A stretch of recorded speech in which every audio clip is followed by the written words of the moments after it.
I've been going on a lot lately about these concepts of tactical responsibility, tactical authority, essentially tactics in terms of what's up to the players, what potentially is up to the GM, and where those things come together. But I thought it might be illustrative, potentially to give an example from a game that I played in that will at least illustrate sort of where I'm coming from in terms of all this tactics stuff. So we were, this group that I was in, I was playing a halfling thief. We were exploring the ruins of some kind of ruined fort, and we had started off basically infiltrating. I think we went, found some hidden doorway, or maybe not so hidden kind of doorway into the keep. We cleared out some orcs, ended up delving down into the rooms under the keep, and at one point we came into a chamber, and in that chamber was a hole or some kind of trapdoor, something leading down into another room.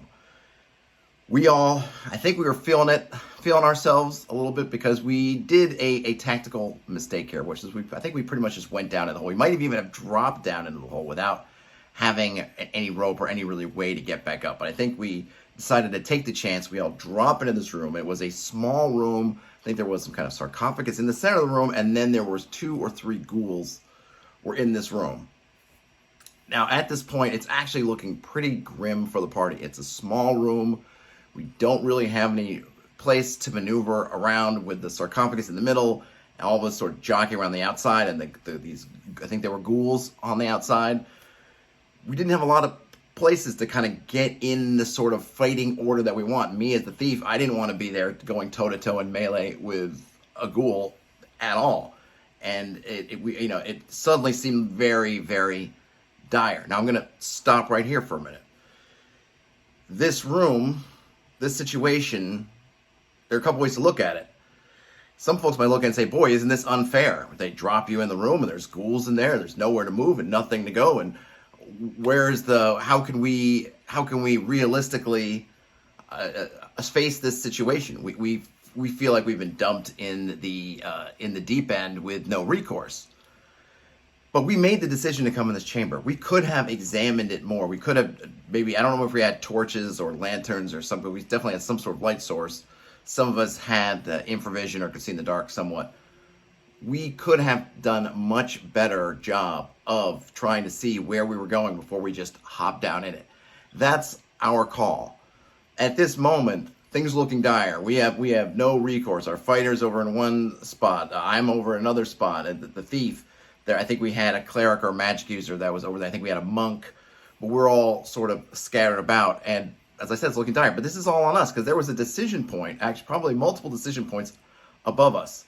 We chose not to properly do as much as we could, maybe to see what was down there. We chose to, instead of trying really hard to find a way down that we could climb back up, we chose to take the leap of faith, so to speak, and drop down. We could have left this alone, gone down another passage and seen, well, what else is there? Because we don't like the looks of that. But we didn't do that.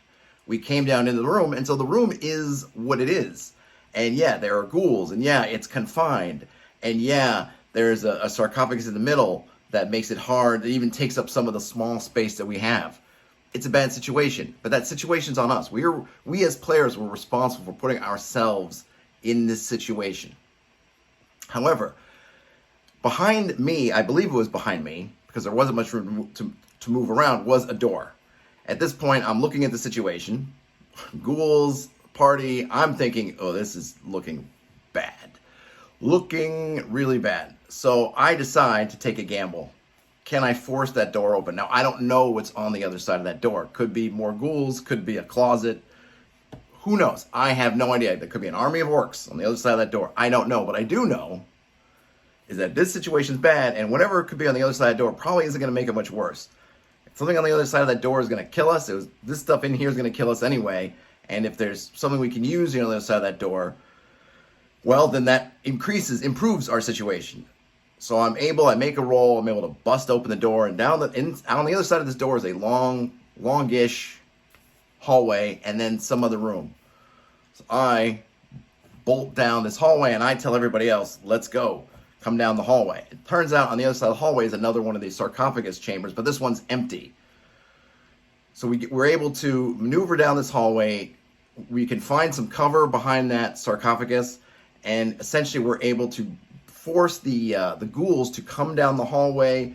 We're able to bring our missile weapons to bear. We're able to wheedle them down, and by the time they catch up to us in this room, we're able to burn them down with, I think, minimal damage to us. So we survived that encounter. And the thing I want to recognize here, right, is we were responsible for putting ourselves in that room in the first place. Had there been no door there, it wouldn't have been the GM's fault. It was our fault. There was nothing that said we must come down into this room. That's it. And even if there was, even if we saw that, oh, on that sarcophagus is the golden key that we need, it's up to us to figure out, okay, let's see how we can maneuver ourselves, get as much information as we can before we just jump and fall down into the hole. We did not do that. That's on us.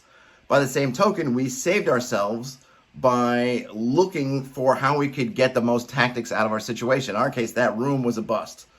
We couldn't take cover behind the sarcophagus because there was no way to seal off people from going around it, and there were too many ghouls to party members. There's no way really to use that to our advantage, and probably even if we had been able to seal them out, they probably just would have jumped onto their sarcophagus anyway. That was a no-go. But we had that unknown, that door behind us, so we tried it. We got into that hallway, and we were able to make that hallway work for us tactically.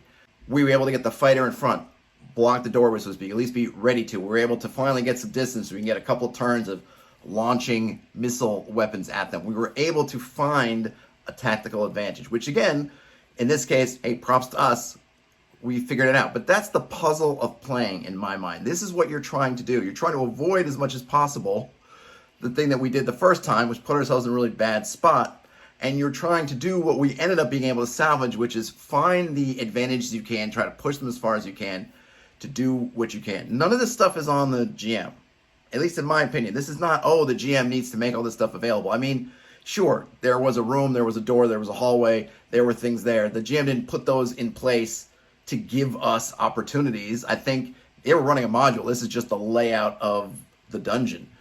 It's just there. Had those things not been there, had we just been in that little room and we would have TPK'd, well, that also would have been on us because nobody was forcing us down there. We took a chance, we took a gamble, we made a choice, we made a decision, and then we played it out. And we realized too late, maybe this was a bad decision. But these are the kind of tactical puzzles that I really believe that the game is designed to have us try to solve that. And as players, at least for me, a lot of the fun for me is figuring out how we can solve those puzzles. That's where I think a lot of the stories, those moments come from, is you turn your lemons into lemonade, so to speak. Now, I understand that there's a large contingent, especially with the modern game, that's more into the story, and I get all that. And I think you can have both. I think you can both have story and have these interesting moment-to-moment sort of tactical puzzles. But for me, at least the way I play, as the GM, I am responsible for laying out this world in a way that makes sense, in a way that gives context, that gives space to maneuver, and then as the party, we're trying to make players the best decisions we can to maneuver through that space as efficiently as we can and get done whatever it is we want to get done, whether it's just exploring and looting or it's accomplishing narrative goals. I don't know if this example helps make any sense of anything or it's illuminating in any way, but I thought I would share. What kind of stories do you have about these sort of tactical situations, if any? Let me know. Game on. I'll talk to you later.